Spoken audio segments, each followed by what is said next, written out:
morning, everyone. This is Tony from Her Homestead Skills. I hope everyone is keeping warm and safe against these frigid cold temperatures that everyone seems to be experiencing.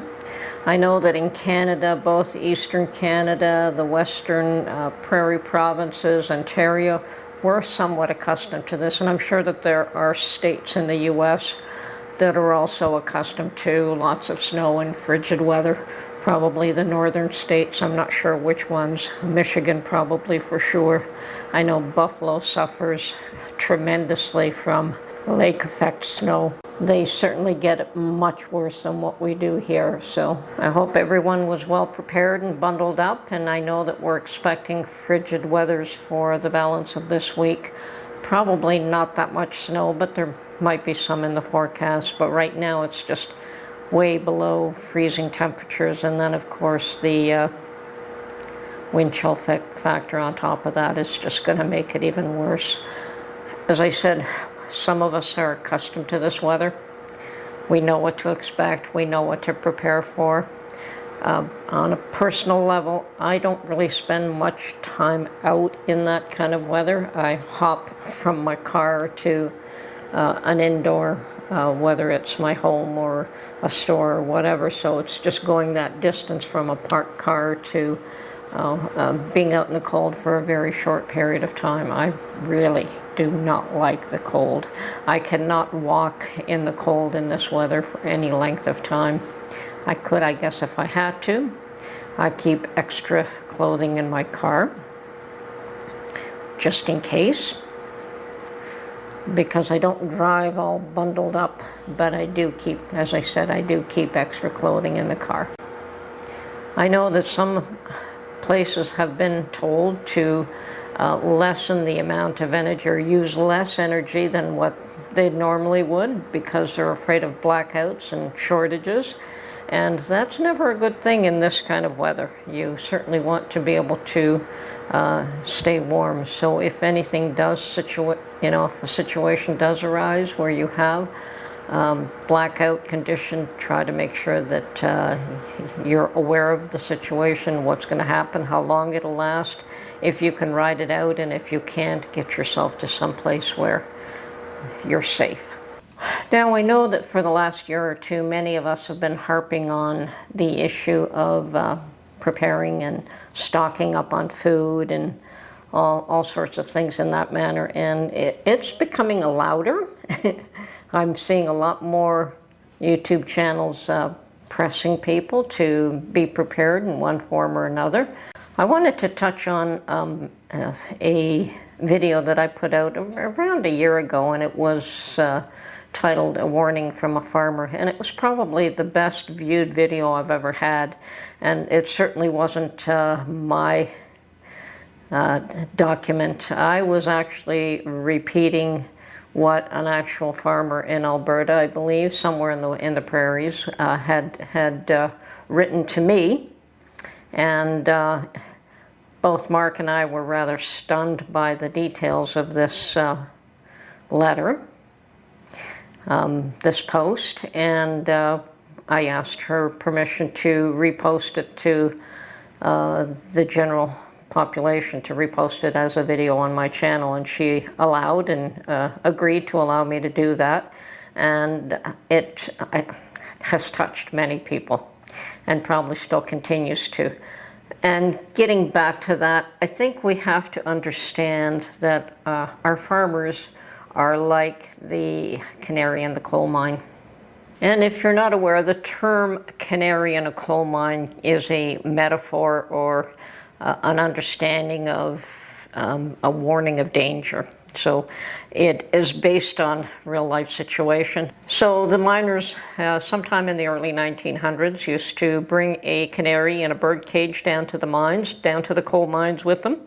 And if the bird started acting strangely, they would see that as a warning to get out of the mines quickly, because it was a warning of danger. If the bird was collapsing or just acting strange, it was the first to sense that there was problem with the air. And yeah, it would save many a miner's life in those days. So it was an early warning system for the miners. And today I'm going to suggest that our farmers being upset, they are the current canary in a coal mine. And if we do not pay attention to that canary, to those farmers, there's danger ahead for all of us. So pay attention, folks. So when they're having difficulties, we should be listening. We should be paying attention. We should be supporting them because they provide your food. And without food, nobody's going to survive. And we have gotten past the point in society where people can, to some degree or to a large degree, grow their own food. Most of us can't. Most of us do have to rely on farmers to a very large degree to provide the greater percentage of our food. Yes, there are the few out there that, have their couple of goats and sheep and chickens that they can, and a cow here and there, and pigs that they can slaughter. Yes, there are a few of them, but that is not the majority of the population. The majority of the population still relies on the farmers. And yes, my little garden can produce some things. You can bet your sweet life that I still buy the greater percentage of my vegetables. I cannot grow enough in my little garden to sustain me even for a short time. My little garden is more to have my own fresh grown vegetables and herbs for a very short time, for a couple of months in the summer. And that's about all it's good for me. And yes, I have managed to, this last year, I think I have probably about 30 or 40 pint jars of bread and butter pickles that I got from my garden. I had an excessively wonderful year growing cucumbers, and I could not bear to let them go to waste. But that is one product. And sure, I can exchange that for somebody else's. And I grew a few potatoes, and potatoes are always, wow, they're so tasty coming out of your own garden. It's amazing. If I had a larger plot, believe me, I'd be growing all my potatoes and storing them myself. But most of us are not in the position where we can do that anymore. We still have to go to the store and buy potatoes, and the potatoes that we're buying were probably from last year. And yeah, they're great, but they don't have the flavor of your own fresh grown potatoes. And I find that that's the case with just about anything. There is nothing like a fresh picked homegrown tomato. The stuff that you buy in the stores, by the time you get them, they have no flavor. I have been told from people who come from Brazil, I guess, that even bananas are the same, that our bananas up here are tasteless.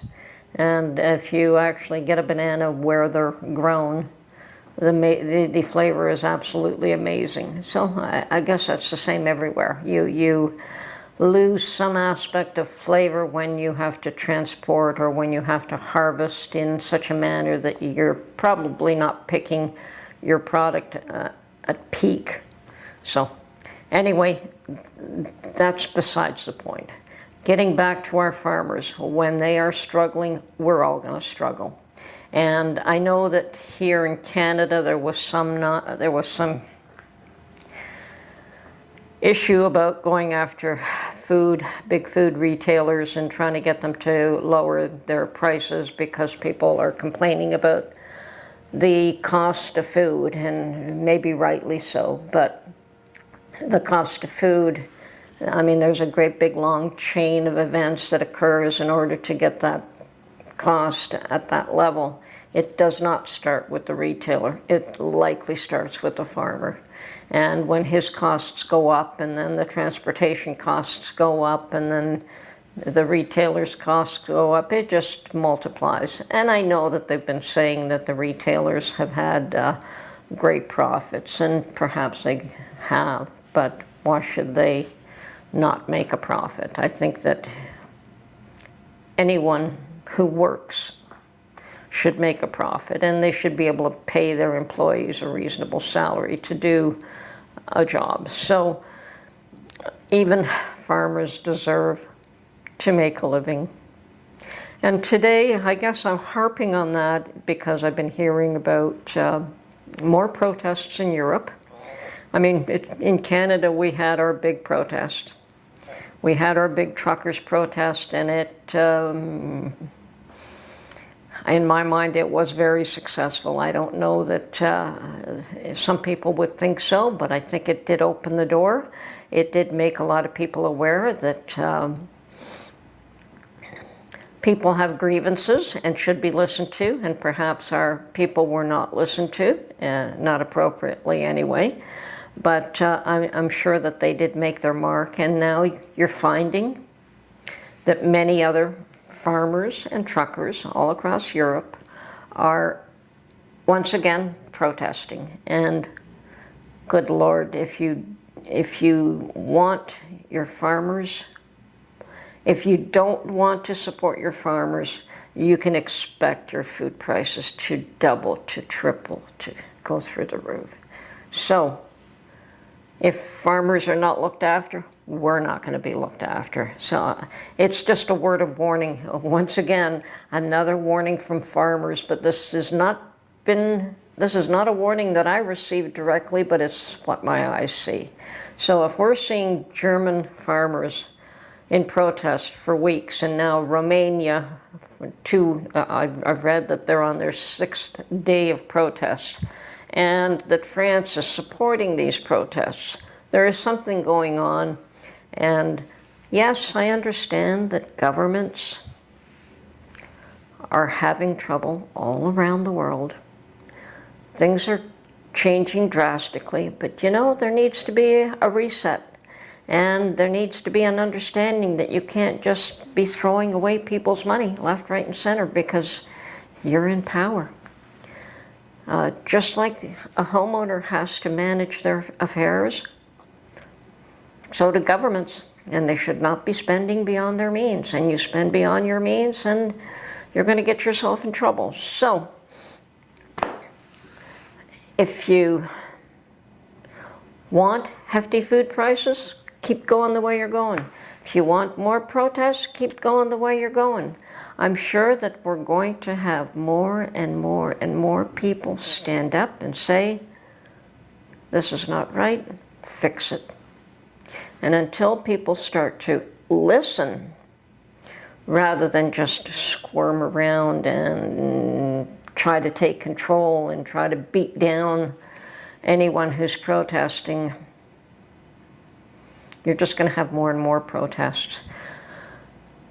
And this is not to scare people, it's not to anything, you know. I mean, there's enough going on, but once again, support your farmers. Support your farmers because we all need to eat. Anyway, this is Tony from Her Homestead Skills. Stay warm and eat healthy. Talk to you soon. Bye for now.